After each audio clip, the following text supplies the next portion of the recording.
ये दिखावटी जो मुखौटा है बैकवर्ड बना करके हमारे प्रधानमंत्री जी को, हमारे मुख्यमंत्री जी को और प्राइम मिनिस्टर को, ये अगर दोनों यहाँ पर बैकवर्ड क्लासेस से संबंध रखते हैं तो आज इस देश के 25 हाई कोर्ट, एक सुप्रीम कोर्ट, 600 जज बैकवर्ड का, एक दो को छोड़ करके कोई जज नहीं, निचले तबके से SC/ST में से सिर्फ 13-14 जज हैं, 600 में सिर्फ मात्र 3% ये लोग हैं।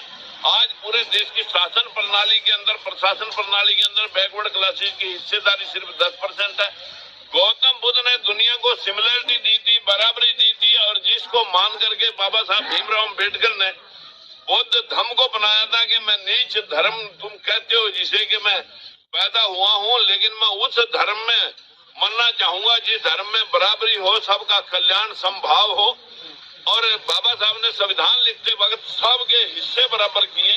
ये एक इत्तेफाक है कि इस देश के बहुत सारे मनुवादी इस देश के ऊपर जोंक की तरह चिपट गए हैं, पूरा खून चूस लिया है।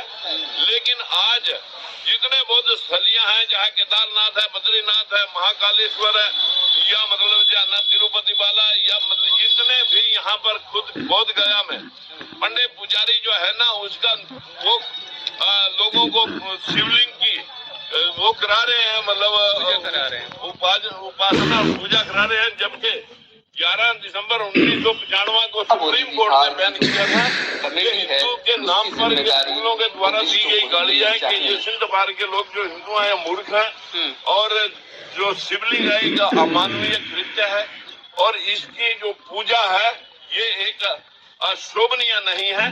तो इसके ऊपर पाबंदी लगाई थी और मुकदमे दर्ज करने की बात कही थी। लेकिन महज इत्तेफाक है न सुप्रीम कोर्ट के उस आदेश को 95 से 21 तक लगभग 16 साल तक दबाए रखा, और ये महज इत्तेफाक है। आप ओबीसी समाज से आते हैं और जो शिवलिंग इस सब पे विरोध कर रहे हैं, आपका जो पिछड़ा समाज है काफी इन्वॉल्व है इस शिवलिंग काली दुर्गा पे ज्यादा। मैं इसमें आपका ध्यान दिलाना चाहूंगा, इस देश में जो पढ़ाया जा रहा है कि सरस्वती शिक्षा की देवी है, लक्ष्मी धन की देवी है, दुर्गा शक्ति की देवी है, 4 करोड़ मंदिर हैं इस देश की। सब महिलाएं सुबह उठते ही 30 करोड़ महिलाएं कम से कम 10 रुपए का प्रसाद अगर चढ़ाती हैं तो 300 करोड़ का धंधा मनुवादियों का हो जाता है। इस देश में नारी शक्ति को कैप्चर किया गया है क्योंकि उसे पढ़ाने का अधिकार नहीं था, तो माता सावित्रीबाई फुले ने नारी शक्ति को पढ़ाने के लिए पहल की थी। और आज एक इत्तेफाक से हम ये बात भी कह सकते हैं आप सब भाइयों के सामने कि जो हमारा बैकवर्ड समाज है, इस लोग इनमें किसी ने भी इनको प्रेरित करने का प्रयास नहीं किया। और बाबा साहब भीमराव अम्बेडकर ने निचले तबके को संवैधानिक तौर पर कुछ हक का अधिकार दिए गए, और उन्होंने बैकवर्ड समाज के लिए भी हक और अधिकार धारा 340 संवैधानिक तौर पर लिखे हुए हैं। लेकिन क्या हुआ कि पाखंडियों मनुवादियों ने हमारे निचले समाज के, बैकवर्ड समाज के लोगों को, जो जैसे साग सब्जी का काम करने वाला माली समाज है, उसे कहा कि तुम तो लाखों रुपए कमा लेते हो 1 बीघा से, तुम तो बहुत शाणे हो। किसी को कुम्हार को प्रजापति बना दिया, और मल्लाह को जो है ना ठाकुर राजपूत बना दिया, नाई को भी सैन को, ये सब को झूठे प्रमोट करके इन लोगों को मुख्य धारा से काट दिया गया। और ऐसी हालात में जिस देश में जो पढ़ाया जा रहा है वो धरती पे घटा नहीं, जो घटा है वो मिटा दिया गया। क्या सूर्य को कोई निगल सकता है? क्या कान में बच्चा पैदा हो सकता है? क्या मुंह से ब्राह्मण पैदा हो सकता है? क्या जंगों से वैश्य पैदा हो सकता है? भुजाओं से क्षत्रिय पैदा हो सकता है? पैरों में गर्भ नहीं ठहर सकता कि शूद्र पैदा हुआ? ये बात पिछड़ा समाज समझता क्यों नहीं है? लेकिन इनको किसी ने अभी तक समझाने का प्रयास नहीं किया। बाबा साहब भीमराव अम्बेडकर ने कहा था कि 20वीं सदी पूर्णतः अंधविश्वास की है। ये चंद्रगुप्त मौर्य की वंशावली के 10 राजा, जिनमें अशोक सम्राट है, जिसने पूरा विश्व को संदेश गौतम बुद्ध का दिया था। और जब उसने कलिंगा युद्ध के बाद तलवार फेंक करके अपने आप को बौद्ध धर्म के प्रचार प्रसार में 83,000 शत्रु बना करके जो दीपावली दीपोदान उत्सव मनाया गया, उसको लोगों ने दिवाली बना दिया। बृहदत्त मौर्य का कत्ल करके पुष्यमित्र शुंग ने उसे रावण बना दिया। आज इस देश में जो घटा वो मिटाया गया, जो हुआ नहीं वो पढ़ाया गया। इसलिए जो आज ये लोग पढ़ी लिखी हमारी जनरेशन है जो कहती है ना तो ये टेक्नोलॉजी के ऊपर फॉलो कर रहे। Wow, that's a big price tag. तो कोई पूछे हाउ कैन बी पॉसिबल, यहाँ आत्मा और परमात्मा पढ़ाया जा रहा है कि जो तुम कमा रहे हो उसे दान पुण्य में लगाओ, पूजा पाठ में लगाओ, स्वर्ग मिलेगा। इन्होंने टेंडर ले रखे हैं, ऊपर फ्लैट बुक कर रखेगा जो 5100-3100 रुपये लेकर के ऊपर जाके स्वर्ग बुक कर देते हैं आपके लिए। मैंने इन सभी को पूछा कि मैं भी देखना चाहता हूँ स्वर्ग नरक कहाँ है। जब मैंने उनसे पूछा कि वो तो मरने के बाद पता लगेगा, मैंने कहा चलो मरने के बाद पता लगेगा, उसको बाद में देखना। ये जीवन भी हमारा एक सर जीवन है। समाज अपनी बात को, अपने इतिहास को समझ नहीं रहा है। मैं आपको एक मिनट इसके बारे में थोड़ा डिस्कस कर दूं कि जब मैंने पाखंडियों से पूछा कि भाई इस जीवन में हम स्वर्ग में है नरक में है, तो उनके पास बोले कि वो तो हम अगली बात बता सकते हैं। मैं कहा ये मैं बता दूं। बोले बताओ। मैं कहा मैं 70 साल का हूँ, 3 साल पहले की बात है। 70 साल पहले कहाँ था? 70 साल पहले स्वर्ग में नरक में तुम जानो, लेकिन मैं अपनी माँ के गर्भ में था। कहाँ से आया? माँ बाप के मिलने से। उससे पहले मैं अपने बाप के स्पर्म में था, शुक्राणुओं में। शुक्राणु कहाँ से बने? खून से, रोटी से, अनाज से। उससे पहले मैं रोटी अनाज खून में था। तो अनाज कहाँ से आया? किसी पेड़ पौधे से। पेड़ पौधा कहाँ से आया? जब 5 तत्व मिलते हैं, जिनको हम 5 तत्वों से सारी इसी ग्रह के ऊपर जीवन मिला है। 5 तत्वों से मिलकर के सारी वनस्पति और सारा जीवन पैदा हुआ। ऐसे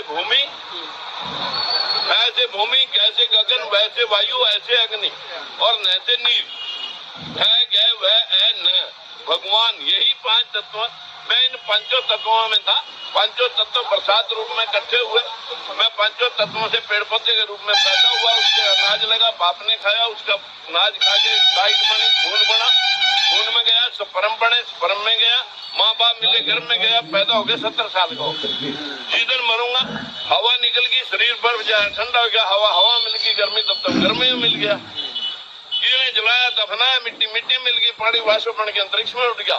क्या कहेंगे? 5 तत्वों में ये विलीन हो गया। लेकिन पंडा यहाँ खड़ा नहीं छोटेगा, वो कहेगा नहीं ये तो शरीर मरा, आत्मा नहीं मरती। आत्मा अजर अमर है, ना जन्म लेती है ना मरती है।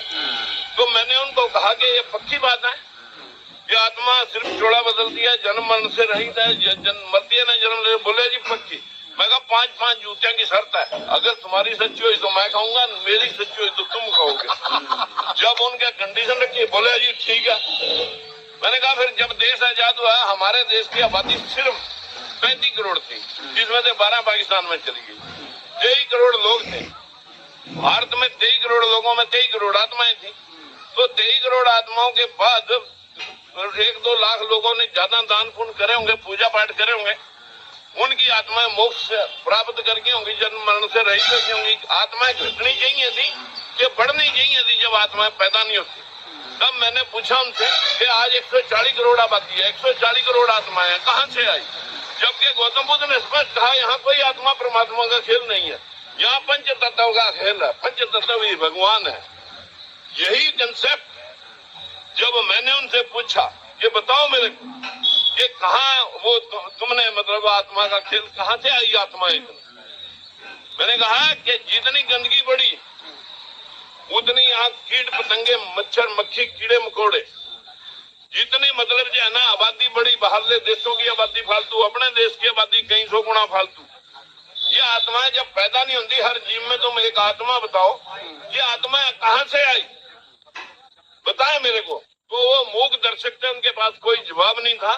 मैंने कहा यहाँ 2 तरह से आत्माएं पैदा होती हैं, नर मादा के मिलने से, जानवरों के जानवर, पशुओं के पशु, आदमियों के आदमी, कुत्ते बिल्लियां, सांपों के सांप, परिंदे के परिंदे, या बैक्टीरिया से। मैं कहा यहाँ ऊपर 4थे फ्लोर पर बैठे हो आप, पानी भर के खड़ा कर दो, 1 साल बाद देखना आके ऊपर छत है, नीचे फ्लोर है। मैं कहा कहाँ से? उसमें सारे पानी भरने से 1 साल में कोकरोच, मच्छियां, मेंढक, सांप सब पैदा हो जाएंगे। कहाँ से आए? बैक्टीरिया से। चोट लगी, एंटीबायोटिक नहीं खाई तो बैक्टीरिया बड़ा, कीड़े बढ़ गए। ऊपर ठंड पड़ रही है, ऊपर से एकदम गर्मी पड़ गई, सब साग सब्जियों में कीड़े पड़ गए।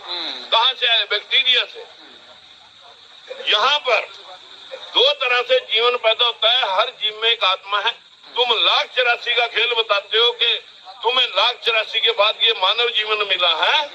अगर ये मानव जीवन में मिला है तो क्या आदमियों वाली आत्माओं का क्रियाक्रम कराओगे? ये कुत्ता भी कल क्या पता हमारा फूफा था, चाचा था, ताऊ था, ये इनका क्रियाक्रम क्यों नहीं कराते आप? ये भी आत्माएं हैं, ये भी काट कर खा जाएंगी। क्या आदमियों की आत्माओं को मतलब सारा क्लेश है कि यहाँ से धंधा चलता है? तब मैंने उनसे पूछा था कि बाकी की आत्माओं का क्रियाक्रम भी कराओ, तब तो हम माने तुम्हारी बात को कि तुम क्रियाक्रम करके स्वर्ग भेज सकते हो। लेकिन ये सारा धंधा है, इसको बैकवर्ड दलित समाज ने समझा नहीं, जिनको बाबा साहब भीमराव अम्बेडकर ने पढ़ाया कि स्वर्ग क्या है, आपके जीवन में स्वर्ग क्या है। घर में दाल रोटी है, पैसा टका है, बच्चे कहने में, समाज में इज्जत है, मुकदमा बीमारी घर पे नहीं, नींद बढ़िया हुआ, भूख अच्छी लगे, आपका घर स्वर्ग।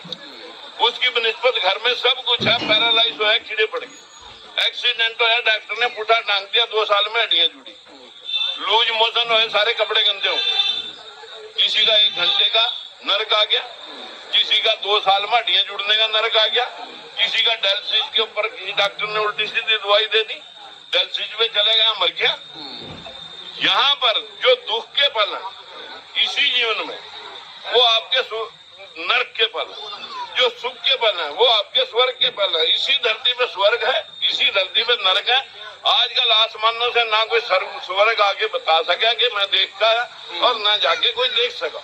रह गया पुनर्जन्म। आपके सीमन में, आपके वीर्य में भरा पूरा एक जीवन है, गर्भाशय के संपर्क में जाते ही वो जीवन पैदा हो जाता है। अब वो बच्चा अपनी माँ या अपनी बाप की शक्ल के ऊपर 50 पीढ़ियों में भी आ जाएगा, अगर इधर उधर की कहीं मिक्सिंग नहीं हुई। तो ये हालात, ये पुनर्जन्म आपका पारिवारिक चल रहा है, तो इस धरा पे है। ये सारा धंधा है पाखंडियों का, जो आज सारे बौद्ध सिस्टम को कैप्चर कर चुके हैं। इसी को समर्थन देने के लिए आज हम इस धरना स्थल पर पहुंचे हैं। आप भाइयों से विनती करता हूं, बाकी का काम आप करें। ठीक, नमो। दोस्तों, हमारे चैनल को देखें, लाइक करें, सब्सक्राइब करें। जैसा अब तक आप हमारे चैनल को आशीर्वाद देते रहे हैं, आगे भी हम उम्मीद करते हैं कि आप आगे भी हमारे चैनल को यूं ही प्यार, यूं ही आशीर्वाद देते रहेंगे। तो मैं कैमरामैन साहिल के साथ जसवीर हीरा, DR न्यूज। Thank you.